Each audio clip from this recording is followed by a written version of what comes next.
Well, hello and welcome to I Love Gay today.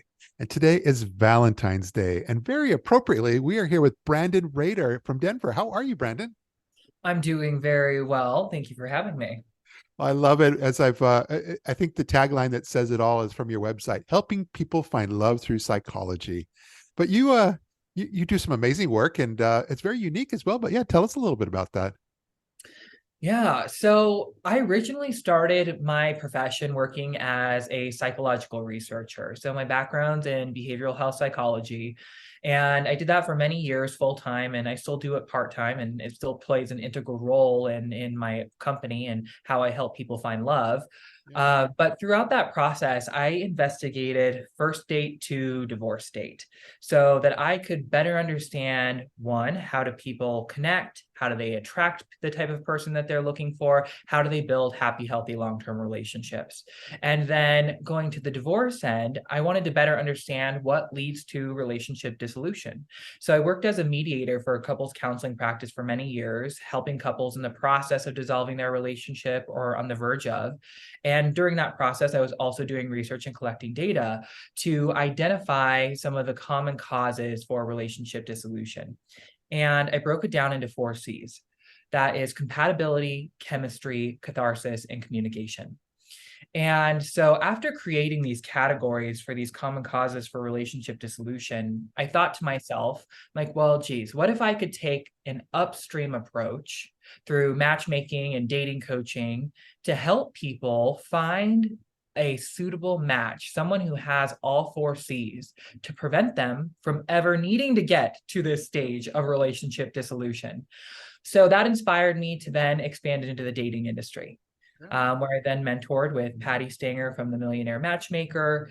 I've worked with most of the major matchmaking companies and dating services here within the US, refining my skills, honing my skills, and now I work as a consultant for them, helping them refine their process. Yeah. No, I love that. It's really interesting too because you're kind of in this interesting space because it's over the last, like, say, 20 some years, the world of matchmaking and dating and so forth has evolved and become so online oriented.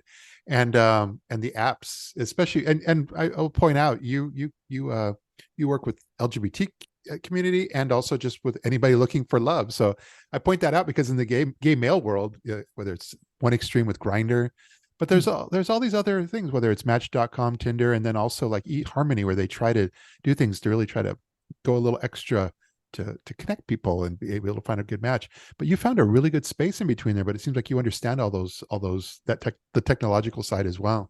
Yeah, absolutely. I mean, there's no doubt that modern dating is digital dating. That's the Yeah. primary method in which people are now connecting. And it's been quite recent where the big dating sites like Match and eHarmony and OkCupid have actually started to integrate a gay aspect of their services. Yeah. Prior to that, they only served the heterosexual community. Yeah. And then, of course, there's apps like Grinder or Scruff, or going to more the relationship-oriented apps, Bumble, Tinder. But they're very different, right? So like Grinder and Scruff, those are hookup apps, Yeah. right? Now, I've met people who've actually developed relationships from there, but that's not really their primary intent. Yeah. And then again, going back to like these mainstream ones like Bumble and Tinder, Hinge, they were oriented towards the heterosexual community, and offering services to the gay community was really secondary, Yeah. which isn't necessarily a bad thing. I'm glad that they're finally being inclusive and incorporating, but before that was really big and really took off, and the gay community was like, wow, I have a way to meet someone digitally now who is actually looking for a relationship. There were matchmakers like myself and some other leaders in the industry who were offering these concierge dating services to help gay men find love just the same as heterosexuals. Yeah. But yeah, I saw on your website you've got a multi-pronged approach. You have master classes, coaching. So I mean, you do quite a lot as far as offering different services that folks can kind of sign up with when they want to start working with you. Yes. So when someone approaches me and tells me that they're looking to hire a matchmaker, I first meet with them and we go through this in-depth intake process where I really determine if they're ready for their ideal partner.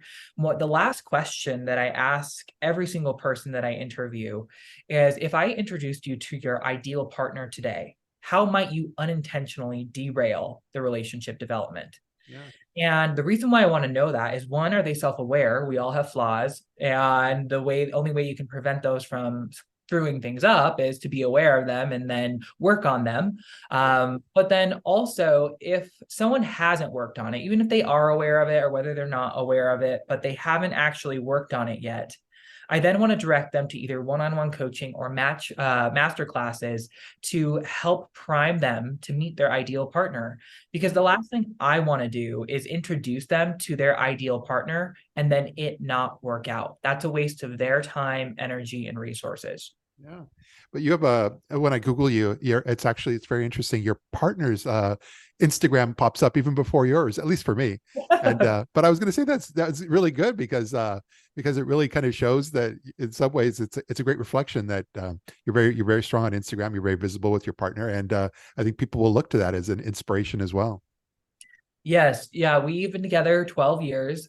Yeah. So going strong. I try to promote our relationship on social media in a healthy way, not in a way to brag, but just to communicate to the LGBTQ community that it is possible to have a happy, healthy, long-term relationship.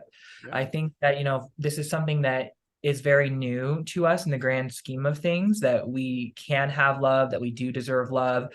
And one of the things that I encounter a lot, especially with gay males that I'm working with, is they almost feel uncomfortable to want monogamy or to ask for monogamy. Not saying that monogamy is right for everyone. I actually have worked with even a few polyamorous clients. Yeah. But with a lot of gay men, I would say about 97% of them will say that they are open to monogamy and they're open to the idea of non-monogamy, not consensual non-monogamy. And so I'll dive in deeper during the interview and ask them, what does this mean? You said open to both. Yeah. And the response that I get is that, well, I would like monogamy. I don't know if it's possible in the gay community to have monogamy. And they've either been cheated on or they have cheated on. And so they say, well, this is the ideal. This is what I want. I just don't know if it's possible. And so that told me that I should start promoting that message more through my own personal experience, as well as through my clients' experiences, that it is possible. If you want monogamy and you're a gay man or in the LGBTQ community, it is possible. Yeah. Oh, well put.